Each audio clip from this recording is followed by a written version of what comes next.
फौजी जी मौजूद है। मैं इनसे जानना चाहूंगी कि अभी तक इन्होंने 3 सालों में अपने ग्राम सभा में क्या क्या विकास कार्यों को अंजाम दिए हैं और आने वाले 2 साल के लिए क्या रूपरेखा तैयार की है ताकि इस ग्राम सभा का कायापलट हो सके।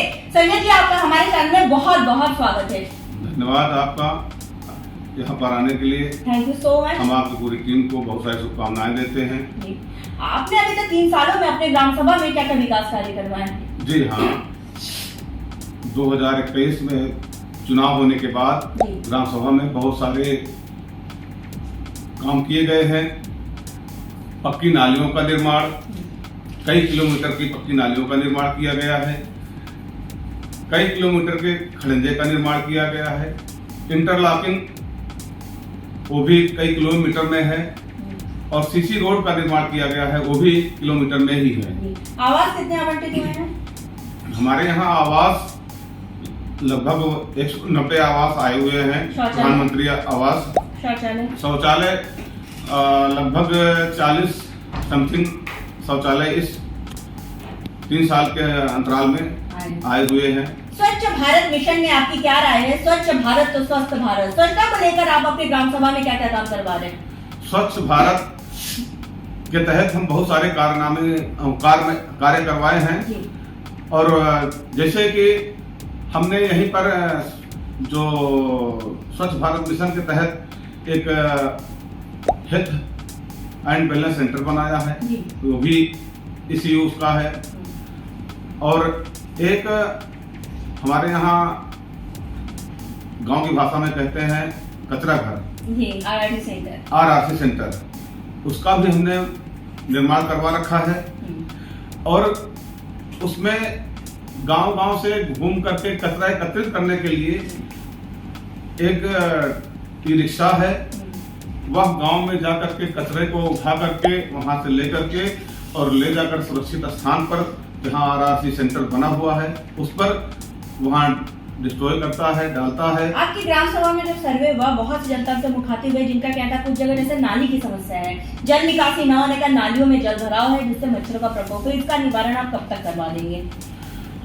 जल निकासी का जहाँ समस्या बनी हुई है उसका निस्तारण अभी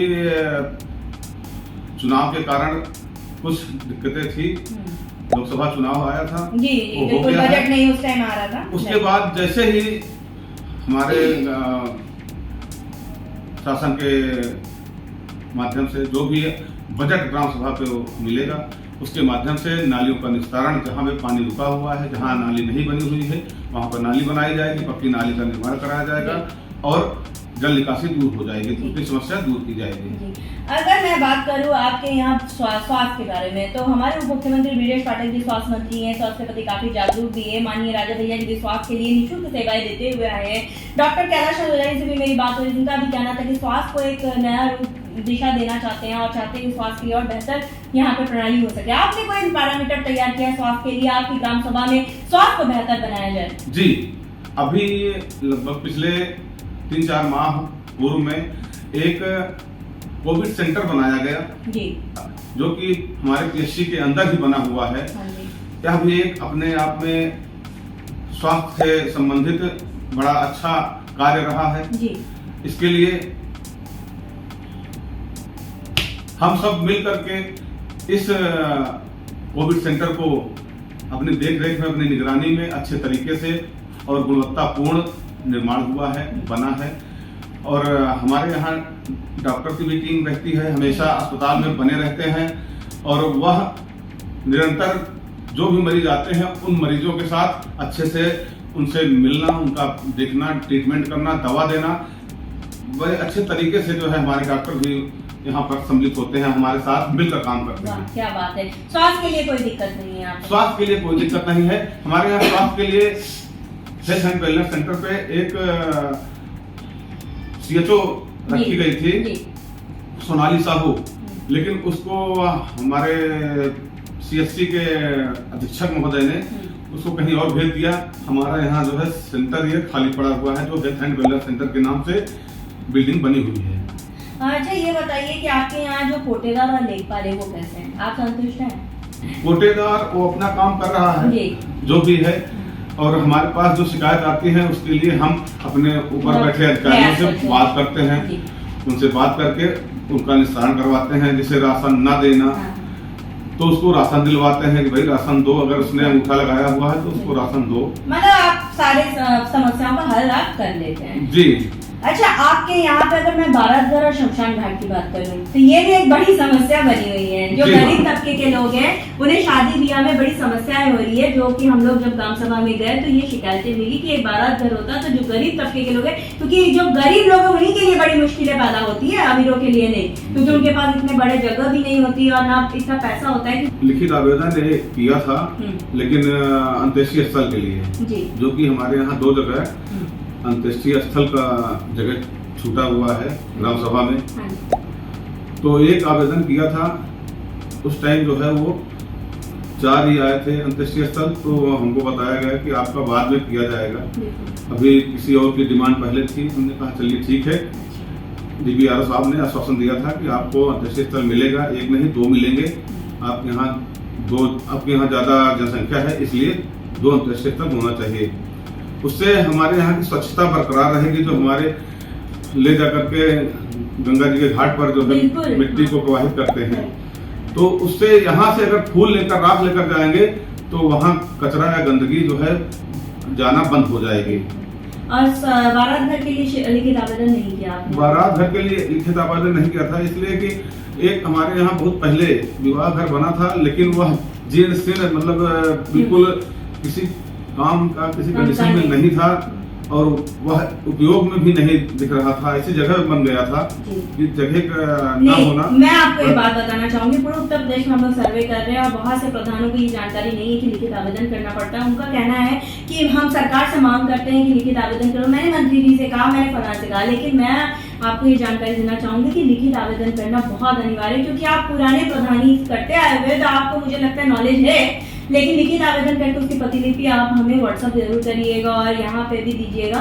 फिर यहाँ से काम नहीं होगा, लखनऊ से होगा, लेकिन लिखित आवेदन करना बहुत अनिवार्य है। ठीक है, ठीक है। तो लिखित आवेदन बारात घर के लिए आप कर दीजिए। कर देंगे। आपका कोई सपना जो आप अपने ग्राम सभा के लिए करना चाहते हैं, जो किसी प्रधान ने नहीं किया हो, आप करना चाहते हैं? सपना तो सभी देखते हैं, लेकिन हमारा जो सपना है कि जिस जनता ने हमें इस जगह पर बैठाने का काम किया है, अगर मैं उसके हित का काम करूंगा तो ही अच्छा है। यही मेरा सपना है कि मैं उनके हित कर काम करता रहूं, निरंतर करता रहूं, चाहे वो किस भी चीज का हो, चाहे वो कचरे की सफाई हो, चाहे नाली की हो। अगर उसमें मुझे खुद को भी अपने से ही कचरा साफ करना होगा तो मुझे उसमें कोई दिक्कत नहीं, मैं उसको भी कर सकता हूँ।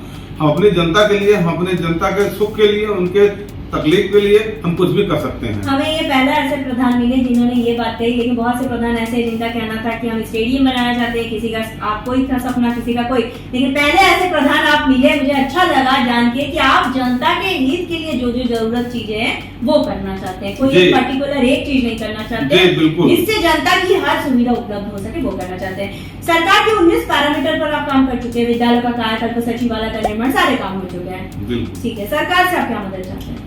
सरकार से हम मदद यही चाहेंगे कि हमारे ग्राम सभा में अभी तक जो भी गरीब तबके का व्यक्ति बचा हुआ है जी, उसे प्रधानमंत्री आवास योजना के तहत उसको आवास मिले जी, भरपूर मात्रा में आवास मिले, जिससे हमारे यहाँ के जो मकान या उनके छप्पर हैं वह हट सके।